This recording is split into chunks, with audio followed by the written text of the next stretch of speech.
Walking in the morning, সকালবেলা হাঁটা is good for health. হ্যাঁ, দিস ইজ, দেখো কোনটা, এটা এই যে এইটুকু নিচে হয়তো একটা দাগ দেওয়া হয়তো ভুলে গিয়েছে। আচ্ছা এই দেখো ওয়াকিং, তাহলে বলতো ওয়াকিং, দেখো তো কোথায় বসছে ভাইয়া, সাবজেক্টের জায়গায় বসছে না, এই দেখো সাবজেক্টের জায়গায় বসছে। ভাইয়া সাবজেক্টের জায়গায় যদি কোনো আইএনজি ওয়ালা ওয়ার্ড বসে, তাকে আমরা কি বলেছিলাম, দেখো তো মনে পড়ে কিনা? হ্যাঁ দুষ্টু ছেলেমেয়েরা কি বলে, জিরান্ড বলে, তাই না? আমরা জানি এই দেখো ভার্বের সাথে আইএনজি, এটা কি হয়, জিরান্ড হয়, তাই না? এটা জিরান্ড হয়, তবে শর্ত হচ্ছে কয়টা জায়গায় বসে বলতো, 5টি জায়গায় বসে। একটা হচ্ছে আমরা জানি যে তোমার হচ্ছে কি সাবজেক্টের জায়গায়, সাবজেক্টের জায়গায় যদি আইএনজি ওয়ালা ওয়ার্ড যদি হয়, এরপর তোমার হচ্ছে বলো কি বলো, অবজেক্টের জায়গায় যদি আইএনজি ওয়ালা ওয়ার্ড বসে, এরপর তোমার প্রিপজিশনের অবজেক্ট, তাই না? প্রিপজিশন, হ্যাঁ প্রিপজিশন এর অবজেক্ট, প্রিপজিশনের অবজেক্ট যদি হয় সে জায়গায় আইএনজি ওয়ালা ওয়ার্ড বসলে আমরা তাকে জিরান্ড বলবো। এরপর কি ছিল আমাদের, কমপ্লিমেন্ট, তাই না? কমপ্লিমেন্ট, কমপ্লিমেন্টের জায়গায় যদি আইএনজি ওয়ালা ওয়ার্ড বসে তাকে আমরা কি বলছি, জিরান্ড বলছি। এরপর হচ্ছে কম্পাউন্ড নাউন, তাই না? কম্পাউন্ড নাউন যদি আইএনজি ওয়ালা ওয়ার্ড থাকে তাকে আমরা জিরান্ড বলছি। এই 5টা জায়গায় যদি কোনো আইএনজি ওয়ালা ওয়ার্ড তুমি দেখো, তাহলে বলে দেবা এটা কি, জিরান্ড।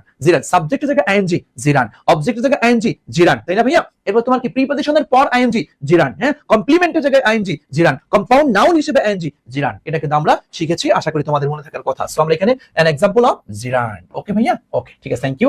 আশা করি তোমরা ধরতে পেরেছো, বুঝতে পেরেছো। ক্লিয়ার ভাইয়া? ওকে মাশাআল্লাহ, আলহামদুলিল্লাহ, আমার প্রিয় শিক্ষার্থী সকলে ক্লিয়ার হয়েছে।